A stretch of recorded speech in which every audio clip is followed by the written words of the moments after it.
আসসালামু আলাইকুম, স্বাগতম জানাচ্ছি আমার আজকের এই কেকের রেসিপিটি দেখার জন্য। আর আজকে তৈরি করে দেখাবো চকলেট বেস কেক অথবা chocolate birthday cake. A to Z আজকের এই রেসিপি ফলো করলে আপনারা যদি কেক তৈরি করেন তাহলে একদম পারফেক্টভাবে কিন্তু চকলেট স্পঞ্জ কেক অথবা চকলেট বার্থডে কেক তৈরি করে নিতে পারবেন খুব সহজেই। কেক তৈরি করার জন্য প্রথমে শুকনো উপকরণগুলোকে মেপে চেলে নিতে হবে। তার জন্য একটা বাটিতে একটা স্ট্যান্ড দিয়ে তাতে দিয়ে দিচ্ছি 1 কাপ পরিমাণে ময়দা, 1 টেবিল চামচ দিয়ে দিচ্ছি কর্নফ্লাওয়ার, 1 চা চামচ দিয়ে দিচ্ছি বেকিং পাউডার, 1/2 চা চামচ দিয়ে দিচ্ছি বেকিং সোডা, 1/4 কাপ পরিমাণ দিয়ে দিচ্ছি কোকো পাউডার। আমি এখানে মালয়েশিয়ান ব্র্যান্ডের কোকো পাউডারটা ব্যবহার করেছি। এবার শুকনো উপকরণগুলোকে খুব ভালোভাবে চেলে নিব, যাতে করে এর মধ্যে কোনো প্রকারের লাম্পস না থাকে।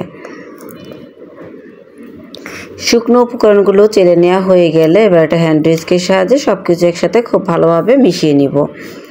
অবশ্যই এই টেকনিকটা কিন্তু ফলো করতে হবে। সব কিছু মিশিয়ে নেওয়া হয়ে গেলে এবার এটাকে ঢাকনা দিয়ে ঢেকে একটা সাইডে রেখে দিচ্ছি। আর একটি মিক্সিং বলে নিয়ে নিচ্ছি 4টে ডিম। অফ স্ক্রিনে আমি 2টা ডিম ভেঙে নিয়েছি।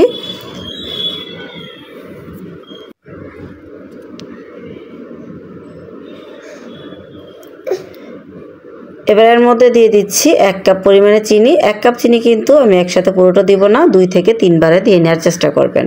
1 কাপ চিনি খুব ভালোভাবে ব্লেন্ডারের জার দিয়ে ব্লেন্ড করে নিয়েছি। প্রথম স্টেপে চিনিটা দিয়ে 30 সেকেন্ডের জন্য বিট করে নিতে হবে, তারপরে আবার সেকেন্ড স্টেপে চিনিটা দিয়ে দিব।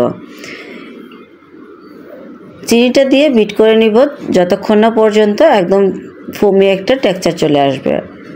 আর এই পর্যায়ে কিন্তু বিটারের স্পিড মিডিয়ামে রাখতে হবে। মিডিয়ামে রেখে 2 থেকে 3 মিনিট বিট করে নেওয়ার পরে দেখবেন ডিমের মেলানটা অনেকটা শক্ত হয়ে আসবে। যখন এরকম শক্ত হয়ে আসবে এই পর্যায়ে আরও কিছুক্ষণ বিট করে নিব।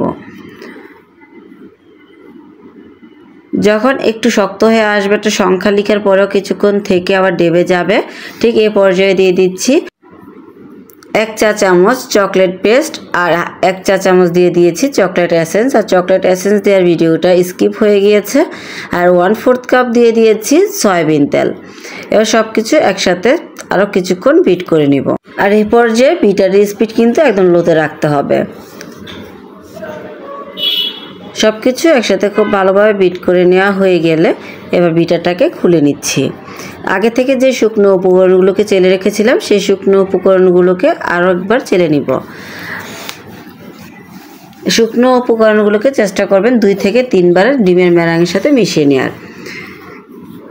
আমি 2 স্টেপে শুকনো উপকরণগুলোকে মিশিয়ে নিব।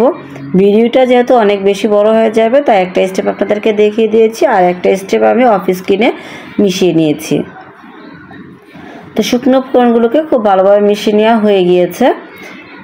এবার যে মোল্ডে আমি কেকটা বেক করব সেটার মধ্যে একটা বেকিং পেপার বিছিয়ে দিয়েছি। আর আজকে কেকটা বেক করার জন্য আমি এখানে 9 ইঞ্চি পরিমাণটা কেক মোল্ড নিয়েছি। একটু উপর থেকে কেক ব্যাটারটা ঢেলে নেবেন, তাহলে কেকের মধ্যে বাবলসটা কম ক্রিয়েট হবে। কয়েকবার একটু ট্যাপ করে নিয়ে 160 ডিগ্রি প্রিহিট ওভেনে বেক করে নিব 30 মিনিটের জন্য।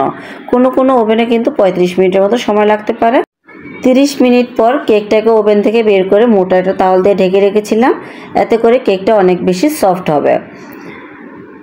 এবার কেকটাকে মোল্ড আউট করার জন্য প্রথমে সাইড থেকে নাইফ দিয়ে ছাড়িয়ে নিব, তারপর কেকটাকে মোল্ড আউট করে নিব। এখানে যে বেকিং পেপারটা ব্যবহার করেছিলাম এই পর্যায়ে বেকিং পেপারটাকে তুলে নিচ্ছি। তবে আপনারা যদি কেকের হাইটটা আরেকটু মোটা চান সেক্ষেত্রে কিন্তু 8 ইঞ্চি মোল্ডে বেক করে নিতে পারেন।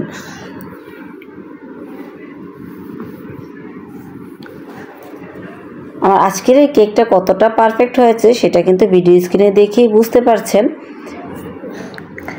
আমার আজকের এই কেকের রেসিপিটি A to Z measurement follow করলে আপনারা কিন্তু বাসায় এত সুন্দর একদম পারফেক্টভাবে চকলেট বেস কেক অথবা চকলেট বার্থডে কেক তৈরি করে নিতে পারবেন। এবার কেকটাকে একটু কেটে দেখিয়ে দিচ্ছি কেকটা কতটা পারফেক্ট হয়েছে। আজকে কেকটাকে 2টা স্লাইস করব, তবে আপনারা চাইলে কিন্তু 3টা স্লাইসও করে নিতে পারেন।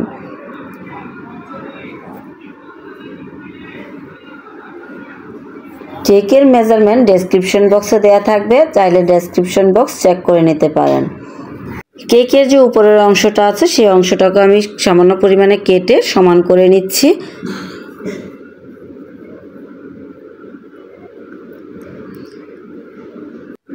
আমার আজকের এই কেকের রেসিপিটি কেমন লাগলো কমেন্ট বক্সে কমেন্ট করে জানাতে ভুলবেন না। আমার রেসিপি ভালো লাগলে প্লিজ আমার চ্যানেলটা সাবস্ক্রাইব করে পাশে থাকা বেল আইকনটি ক্লিক করে রাখবেন, এত করে নতুন রেসিপিটি সবার আগে আপনার কাছে পৌঁছে যাবে। ফ্রেন্ডস এবং ফ্যামিলির সাথে শেয়ার করতে ভুলবেন না। আজকে তাহলে বিদায় নিচ্ছি। আসসালামু আলাইকুম।